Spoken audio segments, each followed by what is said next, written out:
छुरी 72 भाला ये आ गए हिलौटा ग्राम सभा ये बाबू गंज वाला ये आ गए हमारे बड़े भैया राम बाबू भैया ये हमारे राम बाबू भैया तरफ से 21 रुपए का पुरस्कार है।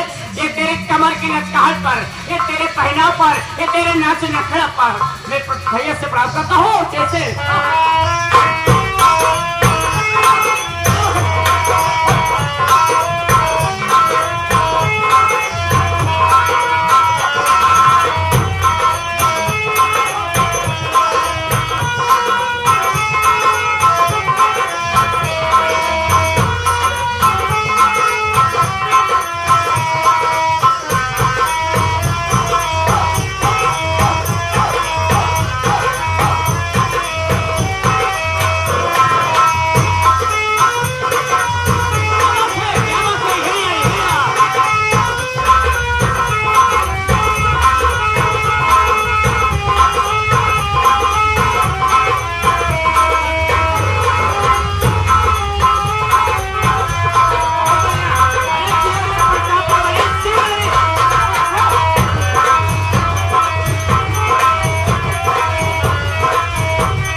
कालू प्रसाद ये चौराहा से आए हैं ये चौराहा से आए महोदय जी की तरफ से देखिए तोरे कमर की लचकाहट पर और तोरे नाच नखड़ा पर 21 रुपये देता है।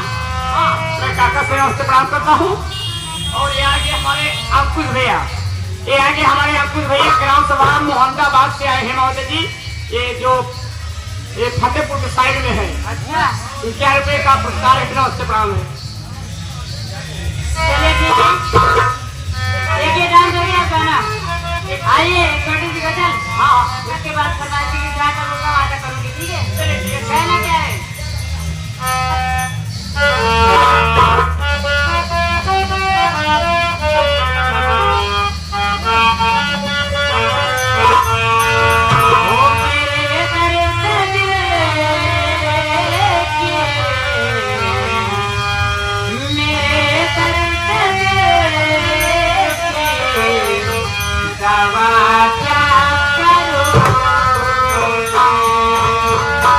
मेरे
की दवा क्या करोगे, क्या करोगे? और बड़े बेवफा हो तो वफा वफा क्या करेंगे? करोगे।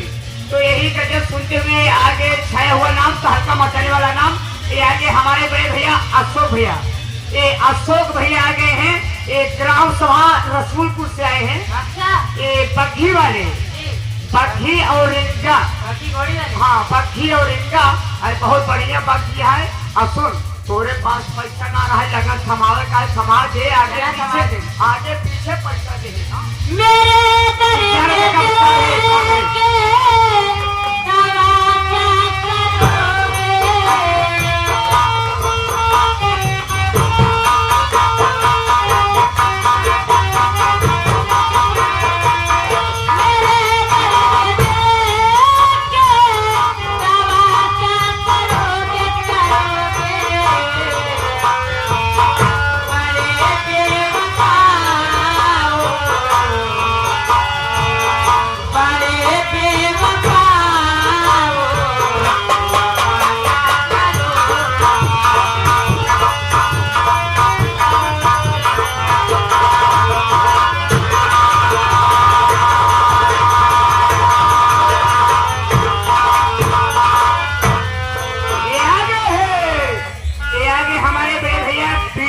प्रजापति, ये आगे साहब विनोद प्रजापति ग्राम सभा मनेठू से आए हैं महोदय जी।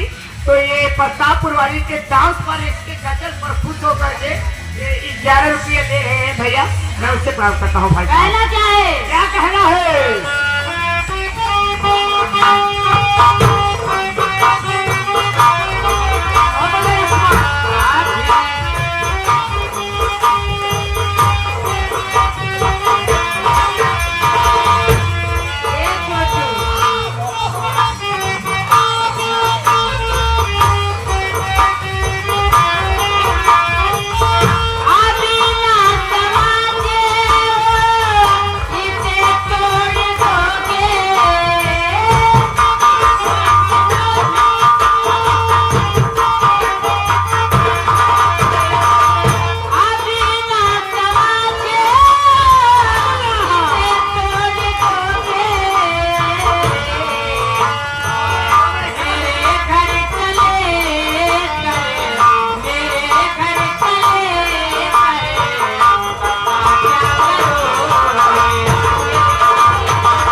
यहाँ के साहब मोनू विश्वकर्मा ग्राम सभा एक चौकी से आए हैं महोदय जी। एक चौकी से आए हैं तो महोदय जी की तरफ से 11 रुपये का पुरस्कार है। पगली हे प्रतापपुर वाली दवाई बड़े तो पते कहा दवा बर कहल ले जो कर बेचारे। ये आगे हमारे अंकुश राजा अहमदाबाद। अच्छा अंकुश राजा, अंकुश राजा। हाँ जो एक दिन तोर बाजार है। अरे बाजा ना बजे, बाजा बाजे बड़ा राजा बैठा। लेकिन उनके तरफ से बहुत सारे प्यारे मल्लिक भाई साहब को नमस्कार हो। लेकिन जो बैठा है इनका भी नाम कहा छोड़ा कहिए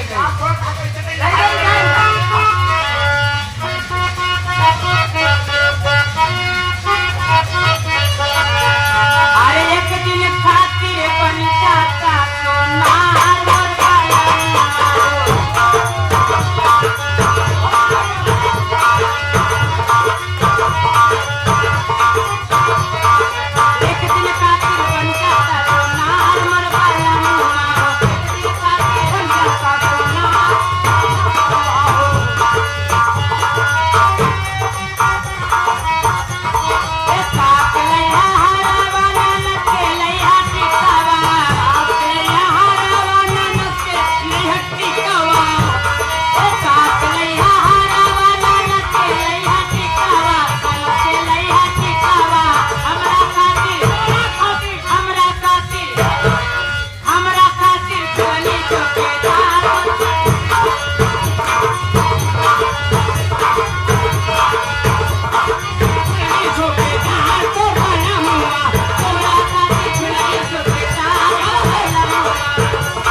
ये आगे संदीप पीडीसी, ये आगे साहब संदीप पीडीसी और ये मणिपुर से आए हैं महोदय जी। और साथ में आगे हमारे रामजस पटेल, ये रामजस पटेल आए हैं। और साथ में आगे राम बाबू भैया, ये राम बाबू भैया और गोविंद भैया। हाँ, और साथ में आगे और हमारे विनोद और विकास भैया विश्वकर्मा जी। ये देखिए सभी महान भाव तरफ से, सभी दोस्त यार की तरफ से, ये प्रतापपुर वाली के झुलनी चौकीदार और बलमुआ खुद तो करके 51 रुपए का पुरस्कार है। नमस्ते प्रणाम है। और सेवा में क्या दे रही हो? क्या दे रही हूँ? लेकिन सुन पहले क्या है? फरमाइश और कर और है जो 5-6 दिन मिलते हैं यहाँ। अच्छा, हाँ, बुढ़ी जलेबी है पिचाई पिया मेरे पे। हाँ, ये कहाँ मेरा लगा हुआ है? बरात आई है। वाले नाइब लेकिन मजा ले चाहता, सुनना चाहता। भाई क्या करूं? पैसे में फंसा। अरे बुढ़े ये क्या ले पिया पिया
इसी साथ में आपका समय समाप्त। और का टाइम हो जाता बताइए। एक गाना गाते हुए कैसे आप जाते हैं? हाँ, क्योंकि मुझे एक विजय संगीत स्टार्ट करना है। लेकिन अच्छा तू कई थी मैं बाजा